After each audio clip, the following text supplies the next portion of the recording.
Hello students, मैं हूं अनीता कदम और आप देख रहे हैं स्टैंडर्ड 5th का सब्जेक्ट मैथ।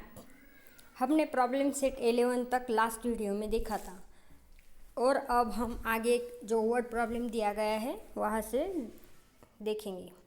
ओके, मैं वर्ड प्रॉब्लम रीड कर रही हूँ। In 2001, the population of a city was 20,43,567 in 2011. Okay, एक शहर था, उसकी पॉपुलेशन 2001 में इतनी थी।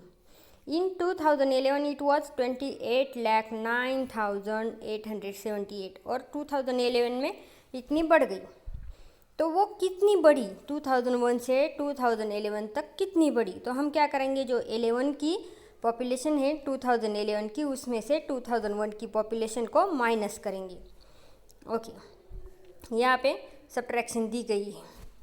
अब ये जो सब्ट्रैक्शन है वो आप इजीली कर लोगे, क्योंकि हमने ऊपर एग्जांपल देखे हैं सब्ट्रैक्शन के, वो आपने प्रैक्टिस की ही होगी, उसी तरह से यहाँ भी सब्ट्रैक्शन आपको करनी है।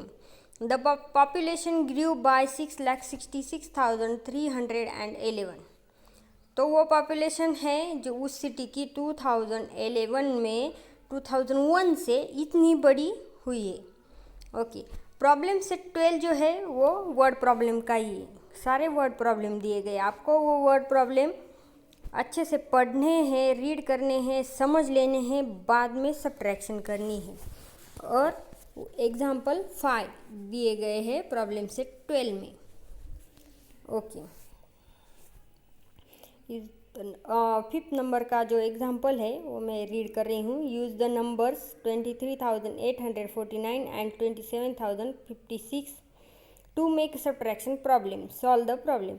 वहाँ पे आपको एक वर्ड प्रॉब्लम जो है सब्ट्रैक्शन का वो बनाना है और फिर उसे सॉल्व करना है। क्या करना है आपको? इन नंबर्स को यूज़ करना है। मैं एग्जाम्पल 5 की बात कर रही हूँ। इन नंबर्स को यूज करके आपको एक वर्ड प्रॉब्लम राइट करना है, जैसे ऊपर दिए गए हैं उसी तरह से कोई भी एक वर्ड प्रॉब्लम तैयार कर लेना है, फिर उसे सॉल्व करना है। Okay okay, mix example. अब एक मिक्स एग्जाम्पल मतलब क्या? जिसमें एडिशन भी है, सब्ट्रैक्शन भी है, उसे मिक्स एग्जाम्पल कहा जाता है। Study the following, solve example. यहाँ पे एक एग्जाम्पल सॉल्व करके दिया है, पहले हम उसे देख लेते हैं। एग्जाम्पल क्या है? पहला 4,13,758 प्लस 2,09,542 माइनस 5,16,304। अब यहाँ प्लस भी दिया गया है, यहाँ माइनस भी दिया गया है, मतलब एडिशन भी और सब्ट्रैक्शन भी। तो आपको क्या करना है, इस मिक्स एग्जाम्पल में पहले एडिशन कर लेनी है। जिन टू नंबर्स की एडिशन दी है उनकी पहले एडिशन करो और जो आंसर आता है उसमें से जो नंबर सब्ट्रैक्ट करने के लिए कहा है उसकी सब्ट्रैक्शन करो। अब आप देख रहे हो इन दो नंबर्स की एडिशन यहाँ पे दी गई है। अब यही एडिशन यहाँ राइट की है, उसमें से ये जो नंबर दिया गया है उसे माइनस किया है और फिर आंसर लिखा है।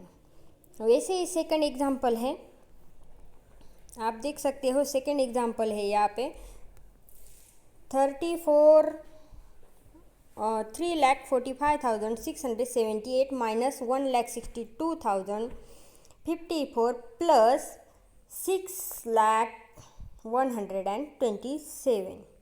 अब पहले उन्होंने सब्ट्रैक्शन करने के लिए कहा है और बाद में एडिशन करने के लिए कहा है, तो हम पहले क्या कर लेंगे? Subtraction.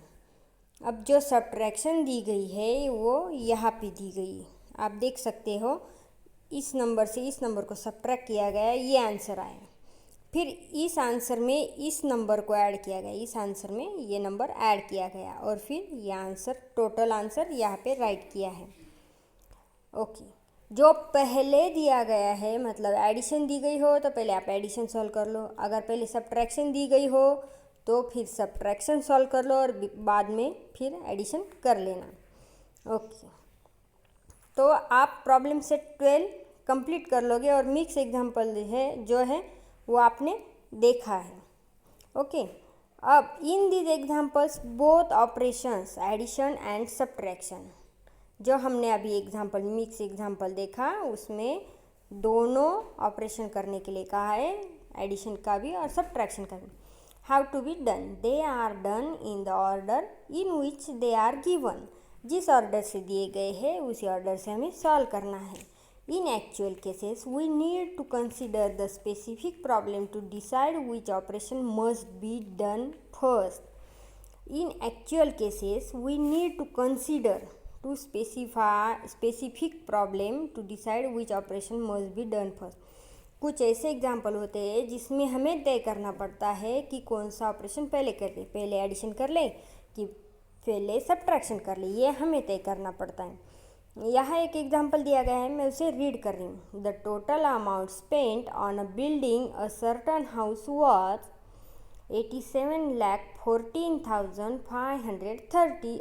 Of this amount, rupees 24,72,615 were spent on buying the plot of land. Rupees 50,43,720 on the construction material and the rest on labor charges. What was the amount spent on labor? अब पहले उन्होंने क्या कहा कि पहले उन्होंने एक amount दी है।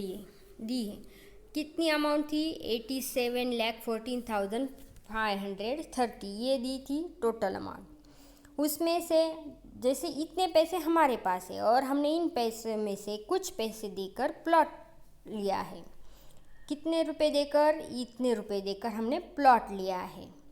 ओके, अब जो प्लॉट लिया है उस प्लॉट की कीमत जाके हमारे पास कितने बचे हैं?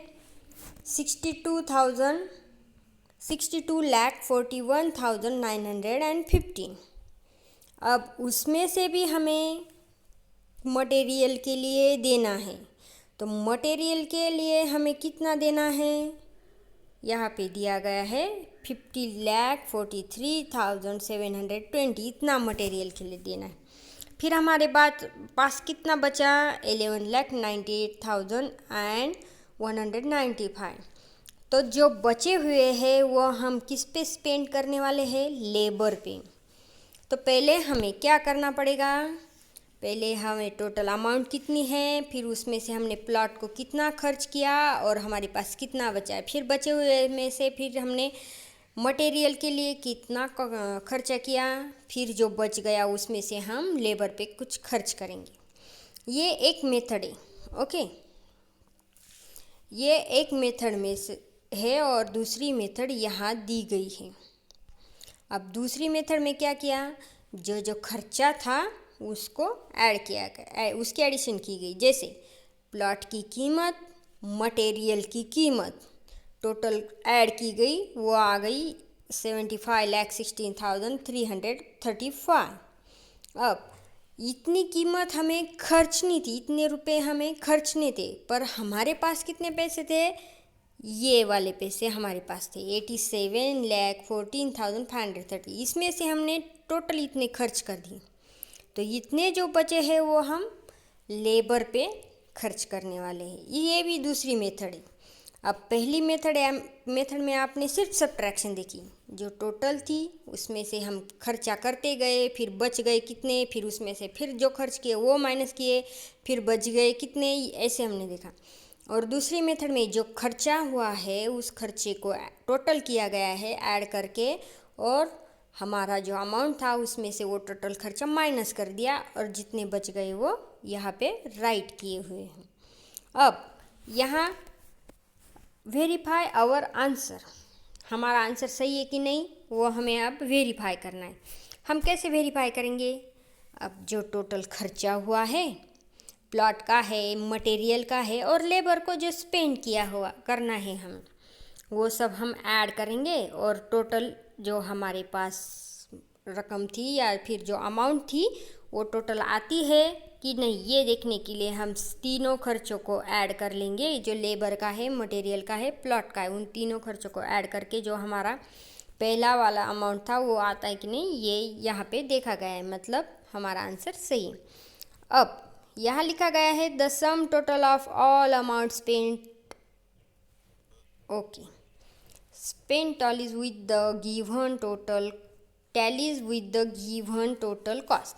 The sum total of all the amount spent tallies with the given total cost. It means that our answer is correct. हमने टैली कर लिया किसके साथ, जो हमने खर्चा किया था उन सब की हमने एडिशन कर ली, और एडिशन करके आपने अभी देखा तीनों की एडिशन करके जो हमारा टोटल अमाउंट था वो आ गया है, मतलब हमने टैली कर लिया और हमारा आंसर सही है। ओके, अब मेथड फर्स्ट में सिर्फ सब्ट्रैक्शन थी, मेथड सेकंड में हमने क्या किया, पहले एडिशन कर ली बाद में सब्ट्रैक्शन कर लिया। अब ये किस पे डिपेंड है, जो सॉल्व करने के लिए कौन सी मेथड यूज़ करना है ये आप पे डिपेंड है कि आप कैसे सॉल्व करते हो। अब प्रॉब्लम सेट 13 जो है वो आपको इसी तरह से सॉल्व करना है। कोई स्टूडेंट पहले एडिशन कर लेगा बाद में सब्ट्रैक्शन करेगा, जैसे एग्जाम्पल में दिया गया है उस तरीके से।